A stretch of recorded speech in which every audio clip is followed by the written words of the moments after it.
If you've met one person with autism, you've met one person with autism. Dr. Stephen Mark Shore. Join me as we jump into the Autism Navigation Pod.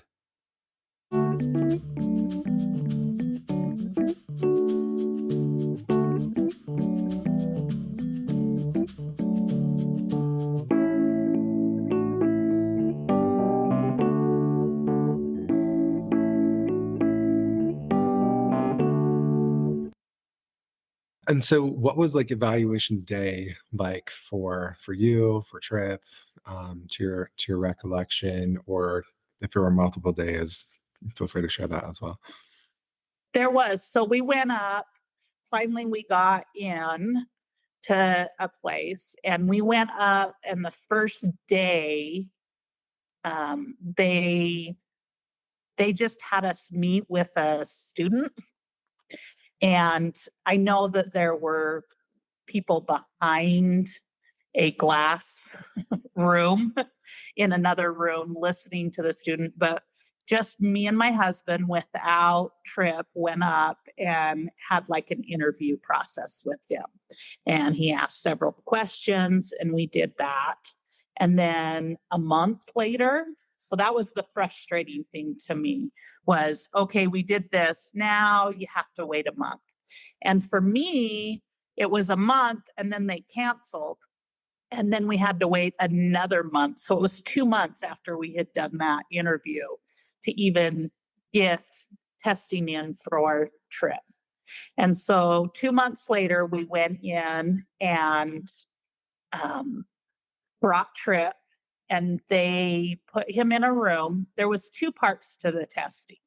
So the first part was with the student that had interviewed us, and they put him in a room with a bunch of different toys. And they asked him to do things with the toys throughout the time that we were with them. And it was really hard. I have to say that, they told us just, you need to not interact and let it do it. It was really hard as a parent not to say, well, he's not going to be able to do that. They knew that, but you're like, you wanted to, go in and help, but couldn't. And then the second part that they did was speech stuff. So they put him in a room, and they put him like in a high chair because Trip doesn't sit still. And they did different speech stuff with him, which for Trip, where he was nonverbal, it didn't matter what, they got all that they could because he didn't answer any of the questions or do anything for them that they wanted him to do. So we did that. And then right after, we met with the people that were behind the glass.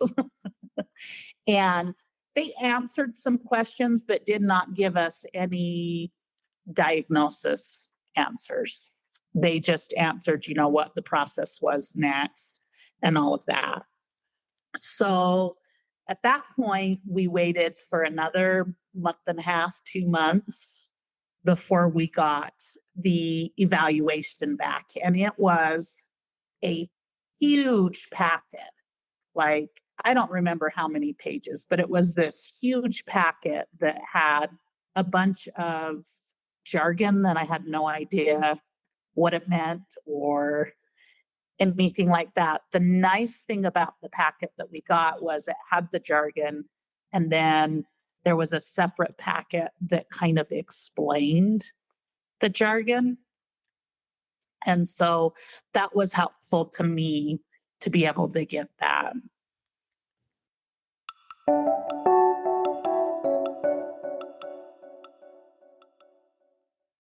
What a great day today is.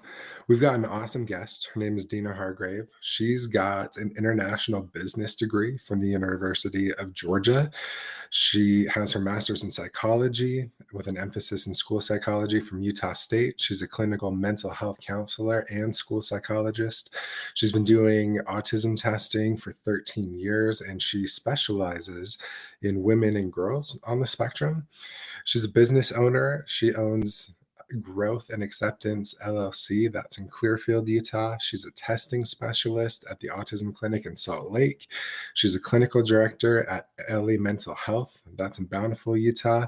And Dina is a really cool person. Her motto is be authentic and present in everything you do. Dina also likes traveling, hanging out with friends, family. She likes sitting by the pool, and most interestingly, is a big fan of EDM music, and she likes it loud. So, Dina, thank you so much for joining us. I'm so excited to have you today, Thank you so much. and just like learn from your expertise. So, first thing, is there anything that parents or caregivers should bring with them to the evaluation? In our last podcast, we talked about some of the things that parents or other caregivers can do to prepare for the evaluation, kind of what comes beforehand. But on the day of the evaluation, is there anything they need to bring, tangible or otherwise? So I do mine a little bit differently. I like to do everything on the same day. So parents, children, all of them don't have to keep coming in and coming in. So I do the history, the initial consultation, all and the testing all in one. So it's a nice fluid process. So what I ask them to bring is a history form that I've sent them online already, and they have that all filled out. I just go over that with them, so it's no big deal. But then, yeah, I'll send parents out into the hall. So I definitely want them to bring like something to do because I'll be working with their kid for about an hour or so. And I want them to have something to do out there, or bring snacks for their kids because a lot of times they get hungry, especially the adolescents where there's not a snack portion to the actual testing module. So that's always a nice little piece as well. And then any previous evaluations that they have not already sent me, like they couldn't get a hold of or something, I want to see those before we go and start testing too, so I can go over some of those. But yeah, that's pretty much it. Okay, so day of the evaluation. I know there's a couple different tests, especially if we're talking about the ADOS. We'll kind of start with kids, younger kids. What does the actual evaluation look like for them? Absolutely. Yeah, I can't specifically tell you every single thing we do, but with younger children, definitely we're on the floor a lot. I'm sitting on the floor, I'm playing, I'm watching them play in the beginning, just trying to get them comfortable with me being in the room and on the floor with them. And then we're doing some more directive play where I'm trying to kind of get them to do certain things, try to communicate with me either verbally or non-verbally, especially with younger children. And that would mean anything like just looking at me, just trying to bring in a book to me to try and read to them, or to just look at the pages of, or look at me occasionally while we're playing with cars, something like that. Sometimes the parents are in the room, depending on the age of the child, and also depending on the ability for the child to deal with the parent being out of the room. I don't want that child in distress. So very often there will be parents in there for very young children. Also, I may not get what I need from the child. And so this is an opportunity for me to have the parent answer some questions for me. Hey, I couldn't get the kid to do this. Do you see this at home? Is this something that this child can do in the classroom, maybe at preschool or in younger grades? So that's what that one looks like, a lot of play. Um, as we move to like adolescence and stuff, we're doing less play and a lot more talking.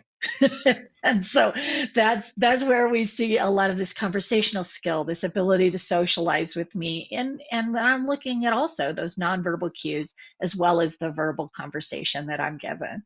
I'm looking for kind of perseverating behaviors, or like, all I want to talk about today is Minecraft, that kind of thing. I'm looking for those types of things, but I'm also looking to see the absence of those things.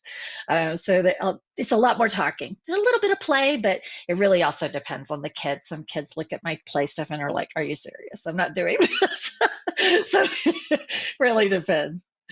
It sounds for both kind of those age groups, children and adolescents, it sounds pretty natural looking as much as you can within the context of like an office. Does that seem about right? Absolutely. I try to make it as natural as possible, and I try not to force any of the play or the conversation in a direction, even though the protocol asks for it. I try to kind of move in a more natural direction, and hopefully those questions will still come up as we're having those natural conversations and natural play, that some of those pieces will just fall into place. And it usually does. I don't usually have any trouble with that. I mean, you're very gregarious, so Yes. I would imagine. Can you talk a little bit about why it's important to keep it natural looking, or what the benefit might be as you're evaluating whether or not a child might have autism? Absolutely, because if I'm trying to create something that's not natural for them, they're not going to act natural with me. And then I'm not capturing those normal behaviors that I would see as they get more comfortable with me. I also expect that they will be anxious, a little worried at the beginning, like, who are you? Why are you even in here with me? And why are you sitting on the floor next to me? And so the more I can just bring it and be just like, hey, let's just play. I don't care, let's just talk about what you like to talk about. Then I actually get the kid to socialize and play with me in a way that's much more natural. I can pick up those behaviors, and I can also see the absence of certain behaviors the more natural they are with me. It sounds, I mean, very obvious, right? Like very, Yeah. very clear, and hopefully, like more comfortable. I think for kids and adolescents who are kind of going into that situation. So, Dina, how old is too old to schedule an autism evaluation, or is there an age? Oh, wow, that's a good question. Too old. I think my oldest client was 67 years old. And I think sometimes it takes a long time, especially for people who are very high functioning in their daily life. And I think it may have been missed, so I don't know that there is, but I would imagine the closer we get to things that are popping up, like dementia wise, that might impact our ability to see Yeah. those kinds of things. And so, but I've never really thought about, like, oh, no, you're too old to come in and do testing. That's never occurred to me. So that's a really good question. I haven't thought about that much. So in essence, as long as there's not something else that might influence the validity of the assessment that you're doing to assess for autism, come one, Exactly. come all. Yes, exactly. Yeah. Awesome. And that's why I think it's important that the clinical interview in the beginning is pretty thorough, because we do want to pick up anything that's going on that might be impacting, yeah, the validity of the assessment. I know you mentioned that you do your evaluations a little bit differently than they're completed traditionally. So this might be a two-part question. How long should a family plan to be at an evaluation? And the two parts would be for maybe you specifically, or practitioners who complete evaluations like you do, and then maybe more the traditional approach. Okay, yeah. So I've worked in other settings in which the assessment piece is a little different. There's actually a session in which they come in and do the initial clinical interview, and then they schedule another day to come in and do the testing, and then yet another day to come in and hear the results. So that could take 3 days, and it could be over a span of a month. So that's why I like to do mine all at once. So with me, if we're just looking to clarify an autism spectrum disorder, then it takes about 3 hours max, usually two and a half. And so that way it gives me enough time to do the clinical interview, the actual ADOS, and then have the parents come back in their room and discuss what I have found and what to do next. And then the report usually follows about, a couple of weeks later. I don't generally like to take too long on those, so they can get to their doctors. But we also provide like letters and things like that for doctors and schools if I can't get the report out in time. But yeah, usually about 2.5, 3 hours. I probably went over the question there, but I think it's important that they understand what the process really looks like. And I explain that pretty thoroughly when I'm talking with parents to schedule that, even so they Oh, understand they will walk away with a diagnosis. does age of the person you're evaluating matter in how long the evaluation might take? Yes, because it depends on my ability to help them feel comfortable in the room. Mhm. And how well they are participating in the actual assessment. If I'm getting a lot of pushback, we may have to reschedule, or I may have to do a lot more talking with parents. It really is very flexible. And I do explain that to parents as well. We just may or may not have to take as much time. It might be quicker too. You never know. Yeah, well, never a bad thing. Um, Yeah. so one of the things that you mentioned is the report usually comes out a couple weeks at most. Will parents know at the end of the evaluation if their child has autism, or do they wait for the report? How does that kind of all work? What is the interim time? What happens there? Right. So, absolutely. At the end of the assessment, I will call parents in. And honestly, I will go over the scoring with them so that they understand how I came to my diagnosis with that child. We go over all the online assessments they've already completed as well before they come for the assessment itself, so that I can show them the collaborating information, talk about the historical piece. And I literally give them that diagnosis right there in that office at that day, so that they're not waiting forever to figure out if their kid has autism or not, and then give them some guidance on what to do next, because that's where the anxiety lies for parents primarily. It sounds like that's maybe where some of those snacks and activities for the kid might come in really helpful too during that conversation. Absolutely. Okay, And perfect. sometimes I'll send adolescents out into the hallway while I talk to parents, because sometimes they're very uncomfortable talking about the final discussion there. So yeah, it depends on the child and the age. Perfect. So, Dina, do you ever have like parents who like disagree with the diagnosis or lack of diagnosis because of the implications, either of having autism or not having autism? Absolutely. That has happened to me, but not as often as you might think. Most parents who are coming in and seeking testing generally are on the right track. And so we generally don't have that kind of conversation at the end where people are disagreeing. However, it does happen. And when it does, it's really about saying, maybe we decide to give this as a provisional diagnosis right now, and maybe that's what we do, so that we can help you to see if we can change behaviors in a different way, and then come back and try and retest again. You're also absolutely welcome to go and get a second opinion. I don't take any offense to that, because uh, the ADOS is fairly subjective. So I'm watching and I'm looking for things, but another clinician may not see the same things. And I think that's okay too. I think it's really important to meet the parents where they are. I love that. I think that's so important, whether it's an evaluation, uh, care, anything along those lines. I don't think Hmm. we can overstate that importance. Absolutely. So, Gina, I Mhm. asked you some pretty specific questions. Is there anything that I'm missing, or anything that would be helpful for parents or caregivers or someone who wants to come in and participate in a evaluation themselves? Anything that they may find useful? Anything that I missed in my interview with you? I don't think so. I think with children, particularly and adolescents, I think it's really important for them to have a voice in this process.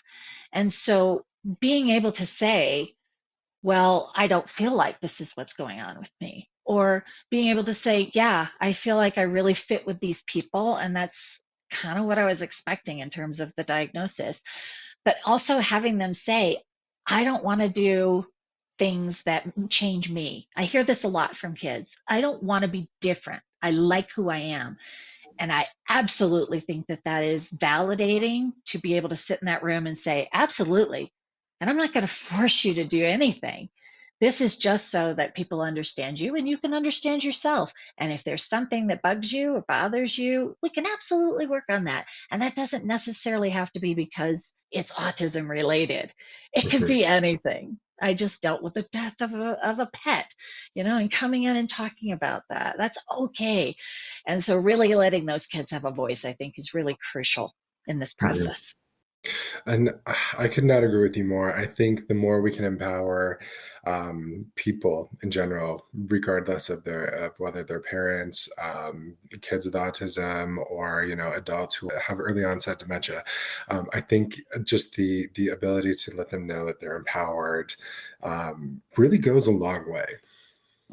Definitely.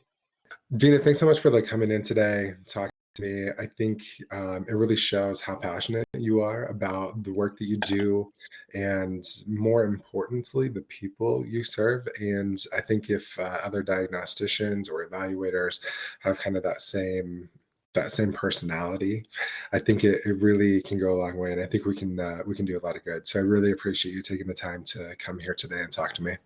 Absolutely. Thank you so much for having me.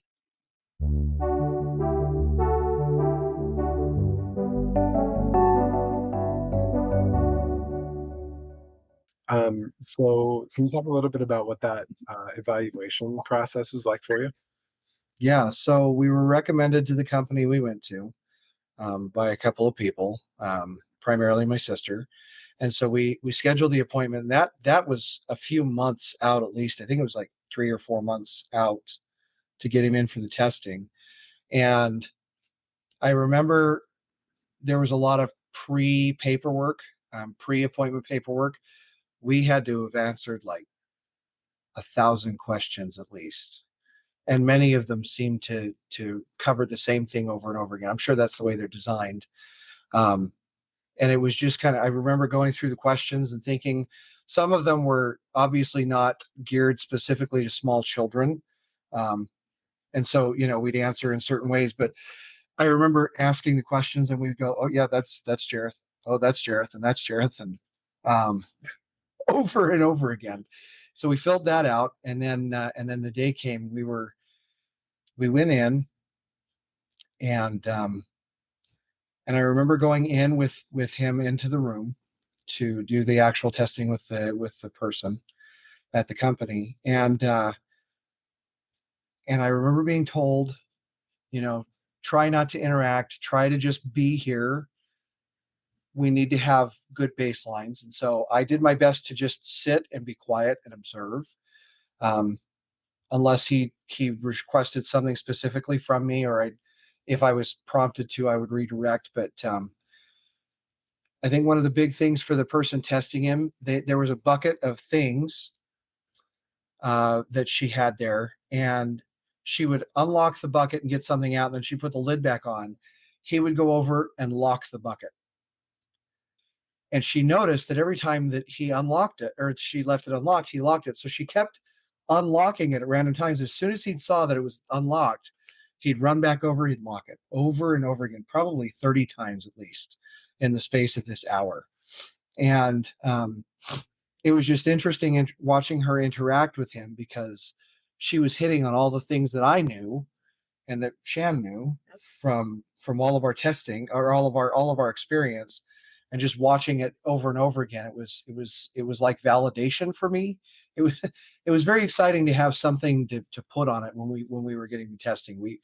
It's one thing to know that something is there and something that's, but to have something that what it is, so you can begin looking at treatment options.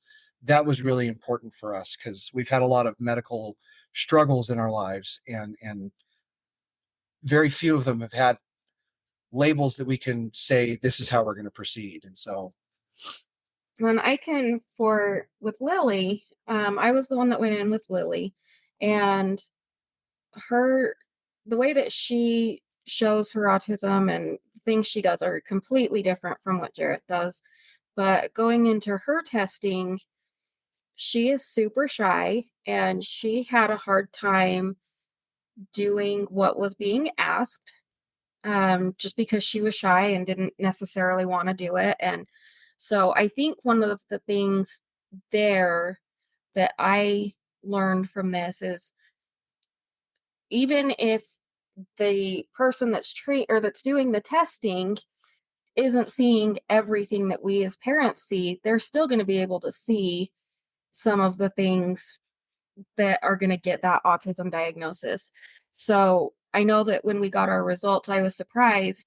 with some of the stuff they said, because they're like, well, she wouldn't talk to us during the testing. She wouldn't really engage. And I told them, I'm like, she has a huge vocabulary.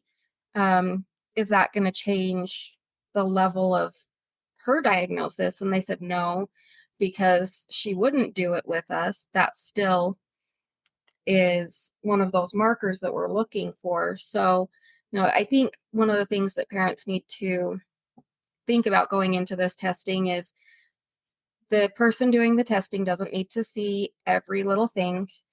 They do know what they're looking at, kind of how Jeff was saying with Jareth. They started picking up on some of his little quirks that he has and tailored some of the testing to that. So, just go in there and have faith that they know what they're doing. They've gone through this.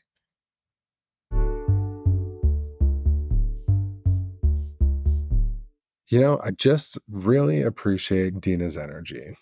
She gave us some really good things to think about. So here are the main takeaways that I got. Dina recommends bring some stuff to the evaluation. They can be long. It can be possible that parents or other caregivers might have to wait outside while the facilitator works with the child or the person. So bring some stuff to do. Snacks are always great for you, for your child. Everybody loves snacks.